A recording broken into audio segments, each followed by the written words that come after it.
Price Lord. இன்னைக்கு ஏசப்பா உங்களை பார்த்து சொல்ற வார்த்தை என்ன அப்படின்னா, உங்களை சுத்தமாக்குவேன், நீங்கள் சுத்தமாவீர்கள். ஆமென். ஆண்டவர் சொல்றாரு, என் மகனே, நான் உன்னை சுத்தமாக்குவேன். உன்னை எப்படி பரிசுத்தமாக்கணும்னு எனக்கு தெரியும். நான் உன்னை பரிசுத்தமாக்குவேன். எதுக்கு நீ பயப்படுறேன்னு ஆண்டவர் சொல்றாரு. ஆண்டவர் நம்மளை பரிசுத்தமாக்க தான் சிலுவையில தன்னுடைய ரத்தத்தை சிந்தினாரு. இயேசு கிறிஸ்துவின் ரத்தம் சகல பாவங்களையும் நீக்கி நம்மளை சுத்திகரிக்கும். அதனால தான் தினமும் அவருடைய சிலுவைக்கு முன்னால வந்து, ஆண்டவரே உம்முடைய ரத்தத்தினால என்னை பரிசுத்தமாக்கணும்னு சொல்லும்போது கண்களுக்கு தெரியாத ஒரு அற்புதம் நடக்கிறது. அவருடைய ரத்தத்தின் வல்லமை நமக்குள்ள இறங்கி நம்மளை சுத்திகரிக்கும். சில பாவங்கள் வந்து ஜென்ம சுபாவங்கள், அது போகவே மாட்டேங்குது அப்படின்னு நம்ம நினைப்போம்ல. இந்த வண்ணாலாம் இருக்காங்க தெரியுமா, துணியெல்லாம் துவைச்சி சுத்தம் பண்ணுவாங்கல்ல. சிலர் வந்து துணிகளை அடுப்புக்கு மேலே வச்சு ஆவியில் வெளுப்பாங்களாம். நெருப்புனால அந்த அக்கினியோட பவரை அதுக்குள்ளே செலுத்துவாங்க. வெள்ளாவியில் வெளுக்கிறதுன்னு சொல்லுவாங்க. துணியை போய் அவிய வைப்பாங்களா அப்படின்னா, சில அழுக்குகள் போவதற்கு அந்த மெத்தடை யூஸ் பண்ணுவாங்க.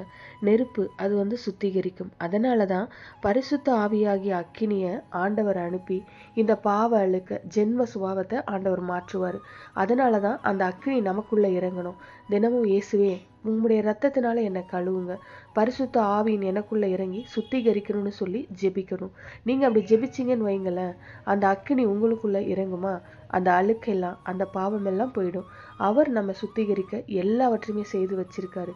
நீங்க விசுவாசித்து அதை பெற்றுக்கொண்டா போதும். அவர் உங்களை சுத்தமாக்குவார். அவருக்கு முன்னால போய், ஆண்டவரே என்னால் பரிசுத்தமா வாழவே முடியல, இந்த பாவத்தை என்னால் விடவும் முடியல, என்னை சுத்திகரிங்கன்னு கேளுங்க. அவருடைய ரத்தத்தினால உங்களை கழுவுவார். பரிசுத்தாவின் அக்கினினால உங்களை சுத்திகரிப்பார். மனசுல ஒரு சந்தோஷம் வரும், சமாதானம் இருக்கும். ஜெபிக்கலாமா? எங்கள் நல்ல தகப்பனே, அப்பா, நான் உன்னை சுத்தமாக்குவேன், நீ சுத்தமாவாயின்னு சொன்னீங்க.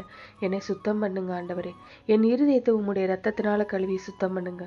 உம்முடைய பரிசுத்த ஆவியின் அக்கினியை எனக்குள்ள அனுப்பி இந்த ஜென்ம சுபாவத்தை அழித்து என்னை சுத்தம் பண்ணுங்க. இயேசு கிறிஸ்துவின் சுபாவம் எனக்குள்ள உண்டாகட்டும்பா. இயேசு கிறிஸ்துவின் நாமத்தில் ஜெபிக்கிறோம் பிதாவே. ஆமென். God bless you.